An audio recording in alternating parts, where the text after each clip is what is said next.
Hey guys, it's Kelly. Hey, I got a page to share. I love how it turned out. I was having so much fun. I actually made 4 pages the other day. You ever have one of those times where you do that and you just like you're so inspired? So I run through this. I got it down to 12 minutes. It is sped up to twice the time. That paper pad I got from Amazon. It's called When We First Met by Marta Piekarczyk. I'm not sure how to say that name. But I fell in love with this paper. It is so gorgeous, just kind of classy. I really like it. It's two-sided, really, really pretty. It's a 6x6 pad. So um, that was one of the other pages I did, the first page. I don't think I recorded that one with the airplane on it, but I'll probably share some pictures here on YouTube for those, and maybe it would inspire somebody. So I pulled out some stamps that I haven't used since I purchased them. There's some old 7 Gypsy stamps that I got from Tuesday morning. Long, long time ago, like literally years and years ago. And I've got some really cute text stamps that work really well with this really small art journal that I'm working on. My art journal is about 3.5 by, or 3.25 by 5 inches, 5.25, right around there. And I like working with small projects because I don't usually have a lot of time. And plus, the larger projects, they just intimidate me. It's a lot of space to fill in. And I don't know, I like the smaller projects. They just works better for me when it comes to mixed media and just doing a little art journal page. So really like it, a little bit smaller than a card, and it works for me. It's not ATC card because that's too small for me. So I just wound up using some archival ink, and I used some smoky, it's like a gray, and it goes really well with the paper. There's some gray tones to that paper. And I used some gray ink, and then I used also some vintage ground espresso. Just those little archival ink pads that I have. And there's really no rhyme or reason. I don't want perfect stamps. I want them just kind of randomly across the back. I knew I was going to cover up a lot of the background, and I was okay with that. So then I just wanted to put some splatters down. I definitely wanted black, so I used black soot distress ink. It's so easy, guys. You just get a little tiny cup of water in your brush, and you just splatter it on there. When I want bigger dots, I just hit my finger on it. And then when I want really small dots, I'll hit the brush on the top of my other finger. I tend to get smaller dots that way. And I like a variation of size on my backgrounds. So, and then I just dry that real quick. And I had already fussy cut out portions of that paper pad that the flowers were just so pretty to me. And I just left the white on there because there's too much happening in the background to try to fussy cut it all out. I mean, it's not possible for that. And I like the way it turned out. And then I do like to ink the outsides, and it kind of draws your eye in. That paper with the clouds in the background is your background is done pretty much instantly. You just have to add a little bit of interest to it. And then I decided to I fussy cut 2 sizes out of that floral blend, and the smaller one just looked better to me. And I'll use the larger one in another project. And then the other one was just a small piece that was left over from another piece that I had cut. So I just made sure that cut it straight and inked all the edges. So it adds a little shadow. Very forgiving when you fussy cut something out and leave a little bit of white on there. You can ink it up and then it looks like it's got a shadow. And that little balloon was one that I had cut out earlier too. That was just kind of making my own ephemera there. And I decided I was trying to use that perfectly rectangle thing. It just wasn't going to work on a rectangle page. Just wasn't happening for me. So I wanted to just cutting out good times and decided that was going to be the sentiment for this page. And I wound up inking it, and I had to cut it out. I had to cut it apart. So good times had to separate because just the plain one was not filling up the space like I needed it to fill it up. And I had cut out that little frame there. And I thought I could use it here, but it just wasn't happening. It just looked out of place, too busy, just boxed in, didn't look right. So that's where I cut my sentiment, inked the sides, and decided I was going to separate out my sentiment. And that tends to work out better for me. If you find a sentiment, just a hint, if you find a sentiment, it's too long, there's nothing wrong with you cutting it and making it your own, or just only using a portion of it. Excuse me, guys. So I was kind of fussing around with the placement. And this is the whole creative process, just trying to figure out how it's going to work. But when that happens, I decided I needed like another cluster in the middle. And I remembered seeing these little ball type of elements in the paper. So I decided I would cut out a few of those. So I spared you all, not all the fussy cutting, but most of it.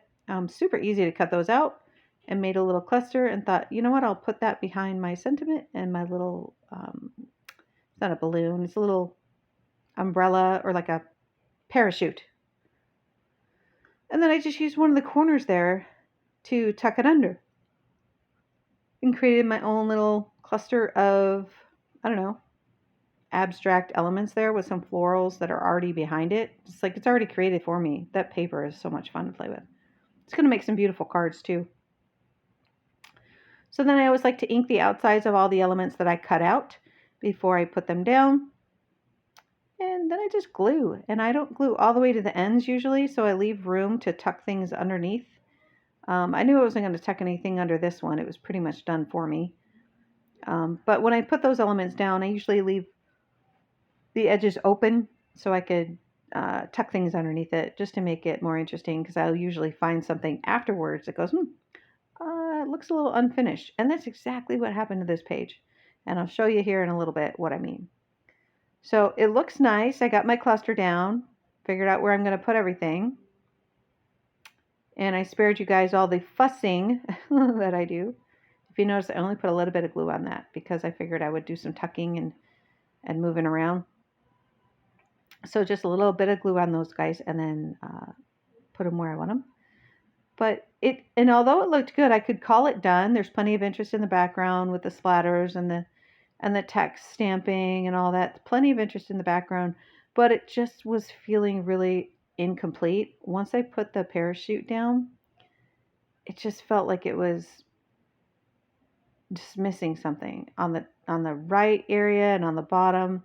But if you fill it in too much, then you got a page that's really busy. And I've got my focal point right where I want it, right there in the center. But I don't know, just felt unfinished. Let me know what you guys think in the comments. Like, you could stop right here and just be like, woo, it's beautiful, it's done. But I just felt like it needed a little bit more. I round the corners because that's just the way my pattern is in my art journal. And I was looking at it, I'm like, gosh, it's so cute, but it's just not finished. So I wound up just using some of the extra strips from that paper that I had. And I'll tell you, these strips, you got to save those. Don't throw them out. Most of it, I'm sure that you guys do, and just because it's cut in one strip, just cut them again and size it out just so that you can kind of ground some things. I got that one cluster just floating in the middle of the air, and it doesn't seem right. And although the strips don't actually, quote unquote, ground it, it does kind of give it something, I don't know, to hold on to, if that makes sense. So, and it's double-sided paper, so I know I could just cut it and use either side and place it next to each other, and it's going to really go well together. Whether I'm good at matching colors or not, this double-sided paper will do the job for you. So that's always been a struggle for me. I think I can match it good, but then I put it together, I'm like, what were you thinking? That's not one of my strong points, but the double-sided paper kind of does that job for you. So I decided I was just going to put in groups of 3, some to the left of my cluster and then on the bottom, and then some to the right on top. And I felt that grounded it pretty well and gave it just the amount of interest without making it too busy. And I inked all the edges. When I looked at it later, I felt like I should have maybe put some shadows, maybe with a charcoal pencil or something like next to the strips to kind of make them stand out a little bit more. But they're not my focal point, so I opted against it. But then when I looked back on it, I'm like, maybe it would just be even better if I would add some more shadows. So I actually might go back to this page and add it. I'm not sure. But again, let me know in the comments what you guys think. And if you look at the still picture, it might be easier to see. Like, I think it would be better if I had more shadows around it instead of just inking each piece. It might work out better. So, but yeah, let me know what you guys think. But I'm hoping that this is going to inspire somebody to kind of play with some papers, because I was hoarding this paper. It was so pretty, and I couldn't really find a way to use it. And I have such a hard time cutting the paper that I'm just in love with. I'm slowly getting over it. I'm getting better at it. But yeah. And then when I create something pretty, I'm like, oh my gosh, why was I even thinking about it? Why did I even wait? So yeah, I'm just gluing that down. Just very little glue. Again, it's my art journal. If it falls apart, I'll just glue it back. But I don't freak out about that. I don't want to put like mixed media. I don't want to put liquid medium over that to seal it because again, it's not something that I'm gonna save forever. I'm worried about elements getting to it or anything like that. This is just the fun part for me. But you definitely could do that if you use the archival link. You could definitely seal it if you choose to, and you can make little you can frame it if you want to. But I did not. So there it is. Glued everything down. And then what I'm doing with my Barely Art glue is I keep my needle in there like all the time. And it makes sure that it doesn't get clogged and it's always nice. It doesn't dry out on me. So if you guys aren't doing that, leave that needle in there for the fine tip and that'll make it stay longer. So when I'm putting it in my book, my pages are white. So I do like to ink the background where the little bit will show through. So it's kind of framed in even more. I do like to ink that really quick and then glue it down and give it its forever home. And I do use quite a bit of glue there all the way to the edge because I don't want it to kind of lift up. And like I always do, I'll do a full run through of this art journal because it's just about full. I think I have like 4 or 6 pages left, real small pages. There's a lot in there.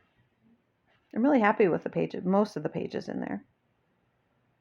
So, and then that is a number 10 jelly roll pen. I got those on Amazon. I think that's critical to have in art journaling. It adds the highlights, and I don't really pay attention to light source or anything like that. I just went through and added some interest in there. And then I called it done because I thought it was cute. Hope you guys like it. Don't forget to like, comment, and share.